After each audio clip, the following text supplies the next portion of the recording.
श्री वेंकटेश्वर द्वादश मंजरीका स्तोत्रम। श्रीरस्तु श्री कल्याण गुणोल्लासं चिद्विलासं महोजसं शेषाद्रिमस्तकावासं श्रीनिवासं भजामहे।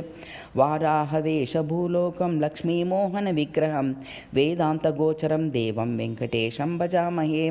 साङ्गानामर्चिताकारं प्रसन्नमुखपङ्कजं विश्वविश्वम्भराधीशं वृषाधीश्रं भजामहे। कनत्कनकवेलाढ्यं करुणा वरुणालयं श्रीवासुदेव चिन्मूर्तिं शेषाद्रीशं भजामहे। घनागनं शेषाद्रि शिखरानन्दमन्दिरं शितचातकसंरक्षं सिंहाद्रीशं भजामहे।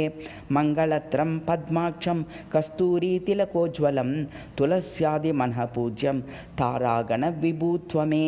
स्वामी पुष्करिणीतीर्थवासं व्यासाभिः वर्णितं स्वाङ्घ्रिसूचितहस्ताब्जं सत्यरूपं भजामहे। श्रीमन्नारायणं श्रीशं ब्रह्माण्डावसनतत्परं ब्रह्मण्यं सच्चिदानन्दं मोहातीतं भजामहे।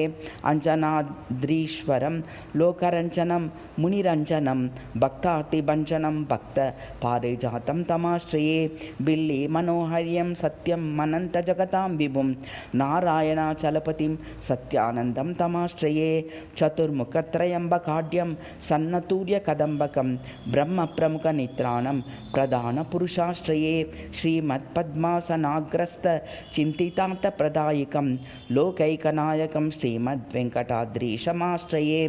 वेङ्कटाद्रिहरेः स्तोत्रं 12 श्लोकसंयुतं यः पठेत् सततं भक्त्या तस्य मुक्तिः करे स्थिता। सर्वपापहरं प्राहुः वेङ्कटेशस्तदोच्यते। त्वन्नामको वेङ्कटाद्रिः स्मरतो वेङ्कटेश्वरः सद्यः संस्मरणादेव मोक्षसाम्राज्यमाप्नुयात्। वेङ्कटेश्वरपदद्वन्द्वं प्रजामिश्रं स्मरणं सदा भूयाशरण्यो मे साक्षाद्देवेशो भक्तवत्सलः। श्रीवेङ्कटेश्वर 12 मंजरिका स्तोत्रं सम्पूर्णम्।